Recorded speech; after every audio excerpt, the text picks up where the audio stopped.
Assalamualaikum warahmatullahi wabarakatuh.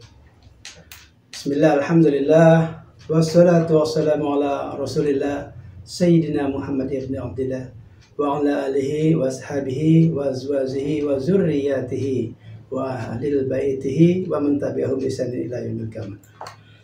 Para sahabat terindah semuanya dimanapun kita semua berada, alhamdulillah pada kesempatan kita hari ini masih diberikan kesehatan dan para sahabat semua masih diberikan waktu luang untuk membuka channel terindah ini dan menontonnya. Dan saya yakin para pemirsa channel terindah semua menonton video ini dari awal hingga selesai dan juga meninggalkan komen-komen terindah di sana serta like, juga membagikan video ini kepada kawan-kawan kita yang lainnya sehingga bisa memberikan manfaat bagi kita semua. Amin.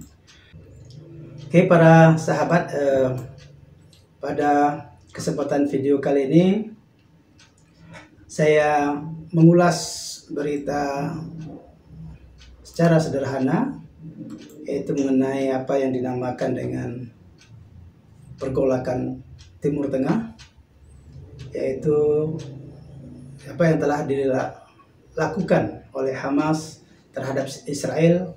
Ini merupakan suatu hal yang mungkin termasuk wajar karena penindasan daripada Israel itu telah dilakukan oleh bangsa Israel sejak tahun 40-an. Karena perebutan wilayah itu telah terjadi turun-temurun dan lebih kurang sekitar 80 tahun yang lalu, 80 tahun yang lalu hingga hari ini penduduk Israel masih dijajah atau masih terbebani atau masih tertindas oleh bangsa Israel karena pendudukannya. Dan serangan Hamas yang paling populer yaitu pada tanggal 10 Oktober 2023 kemarin itu merupakan suatu langkah yang sangat luar biasa masif sehingga membuat dunia pun gempar dibuatnya. Karena selama ini itu tidak ada gerakan-gerakan daripada Hamas yang semasif itu, dengan ribuan rudal yang dikirimkan ke Israel itu bertubi-tubi sehingga membuat dunia gempar. Di sini saya akan membacakan selintas dengan ulasan-ulasan sederhana tentang Hamas dan Israel.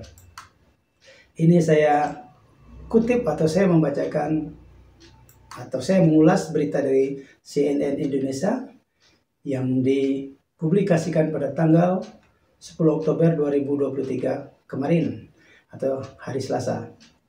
Israel klaim 123 tentaranya tewas di tangan Hamas dan sipil yang meninggal 900 orang.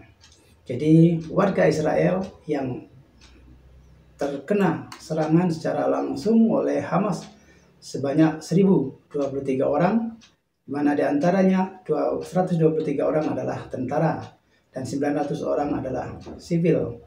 Ini kalau kita mengulas dari zaman awal manusia ada, peperangan itu selalu saja terjadi, dan tentu apabila korban-korbannya adalah pihak-pihak tentara atau pihak-pihak yang memegang senjata dan itu menjadi korban, itu merupakan satu hal yang sangat-sangat wajar, di mana masing-masing tentara itu mempunyai prinsip kill or to be killed, membunuh atau dibunuh. Akan tetapi ketika warga sipil, mereka tidak mempunyai pilihan. Sebenarnya warga sipil inginnya aman, inginnya tentram, inginnya damai, tetapi kenapa harus terbunuh? Nah, itu merupakan satu yang menjadi dampak sangat-sangat buruk bagi kemanusiaan di seluruh jagat raya ini. Dan seandainya kita tarik latar belakang daripada peperangan itu, tentu kita bisa melihat adalah untuk melaksanakan kepentingan-kepentingan daripada penguasa yang saat itu sedang berkuasa, dan mereka ingin mempertahankan segala apa yang mereka anggap itu sebagai milik mereka, apa yang dianggap itu sebagai nilai-nilai nilai kebangsaan mereka, sehingga ketika mereka merasa tertekan, ketika mereka merasa terintimidasi, mereka bereaksi Salah satu bentuk reaksinya adalah peperangan. Jadi lihat, 900 orang warga sipil Israel menjadi korban. Begitu pun sebaliknya.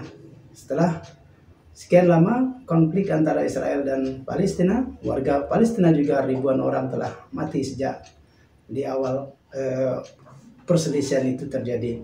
Dan warga sipil pun juga terjadi. Sebagaimana yang disampaikan oleh Times of Israel yang melaporkan bahwa tentara Israel merilis nama 38 tentara lainnya yang tewas dalam pertempuran selama 3 hari terakhir, sehingga jumlah korban tentara Israel keseluruhan menjadi 123 orang. Kemudian sementara itu jumlah warga Israel yang tewas sejauh ini mencapai 900 orang, sedangkan jumlah korban luka-luka sebanyak 2.616 orang. Coba kita lihat di media-media mainstream lain yang secara kasat mata rudal menghantam pusat-pusat kehidupan atau pusat-pusat kota, di mana kota itu dihuni oleh ribuan orang, sehingga satu saja rudal jatuh kepada satu perumahan, tentu kita bisa bayangkan dampak yang atau korban-korban yang ditimbulkan oleh sebuah rudal itu. Dan dari berbagai gambar yang kita lihat, asap membumbung tinggi dengan jumlah korban yang luar biasa daripada gempuran yang tadi.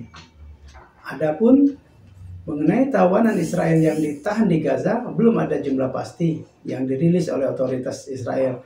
Akan tetapi diyakini lebih daripada 150 orang warga atau tentara Israel yang ditahan oleh Hamas. Ini pun merupakan suatu hal-hal yang wajar. Ketika tentara itu tertangkap, mungkin menjadi tawanan masih termasuk indah daripada menjadi yang terbunuh.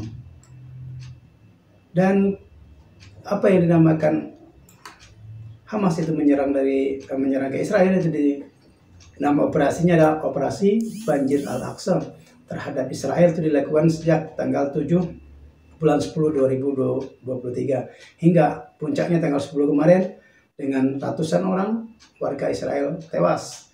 Akan tetapi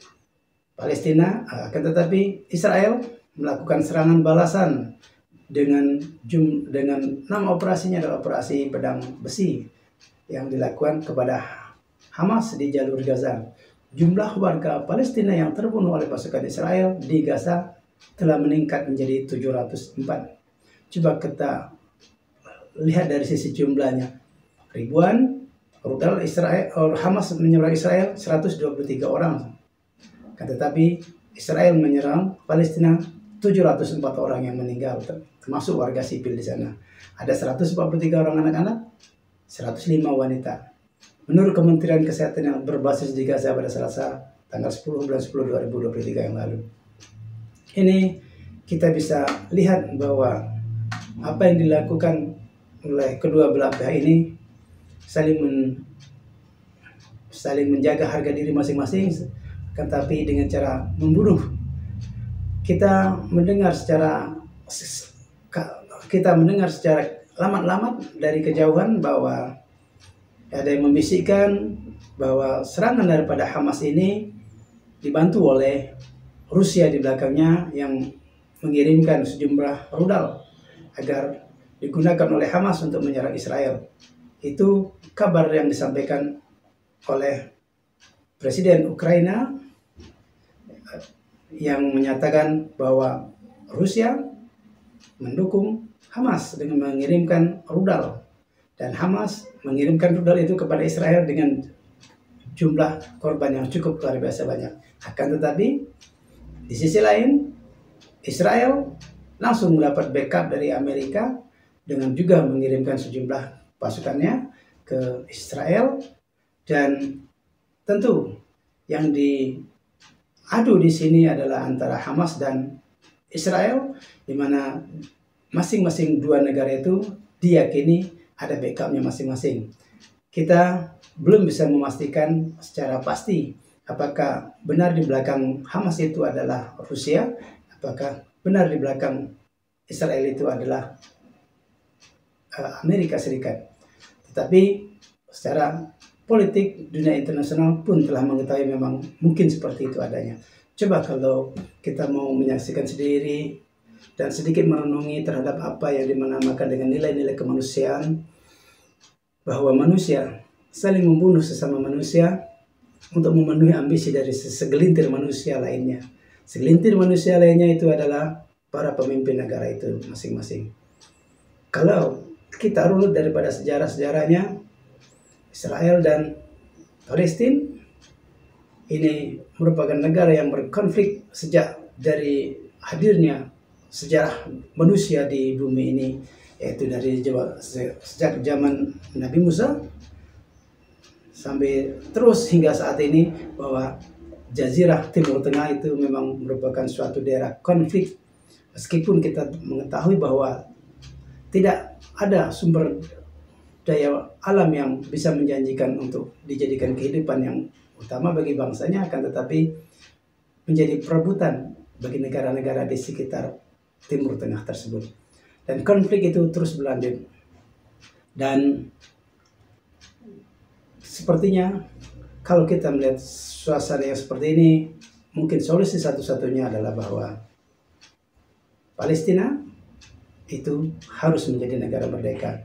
Hentikan kooptasi daripada Israel di negeri Palestina dan biarkan Palestina merdeka, dan Israel hentikan penindasannya di wilayah-wilayah Palestina. Kalau itu terwujud menjadi negara Palestina yang merdeka, yang mandiri, tanpa dirongrong oleh Israel, tentu mungkin akan terjadi suatu perdamaian yang mungkin abadi. Meskipun sangat-sangat kecil kemungkinan itu, karena berbagai kepentingan internasional telah menjadi rumor internasional pun di sana telah menjadi ajang pasar uji coba daripada senjata-senjata, produksi-produksi baru dari negara-negara adidaya dan dari negara-negara produsen persenjataan besar maupun produsen persenjataan berat lainnya, mulai dari kapal tempur, mulai dari tank, dan juga pesawat tempur yang diproduksi oleh negara-negara maju. Dan tentu mereka memerlukan suatu bukti nyata daripada efektivitas persenjataannya. Tentu mereka membutuhkan lahan uji coba, dan sayangnya kemungkinan lahan uji coba di situ tidak cocok karena korbannya adalah nyata, korbannya adalah manusia.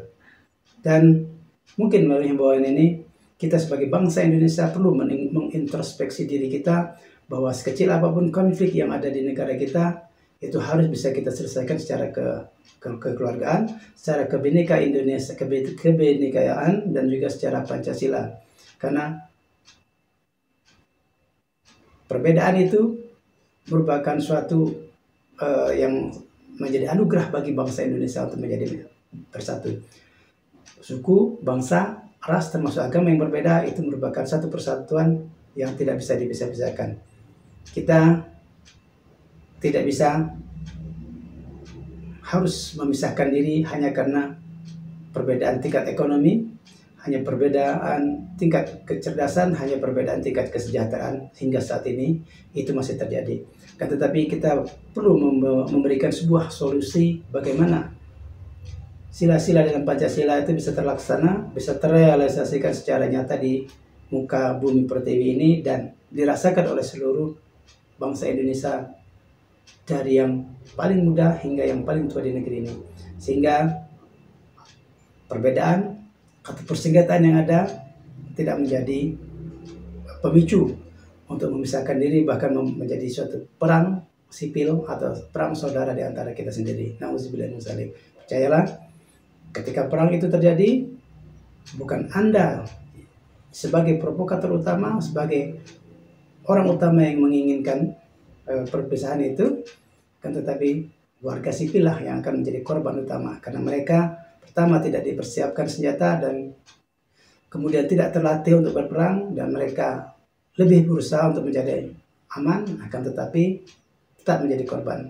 Itulah yang harus kita jaga, jangan sampai korban bertumbangan hanya karena segelintir manusia yang sangat ambisius untuk memperoleh jabatan, untuk memperoleh kedudukan, dan bahkan untuk membentuk sebuah negeri baru di negeri kita yang dari Sabang sampai Merauke ini adalah merupakan suatu kesatuan yang sangat beraneka ragam.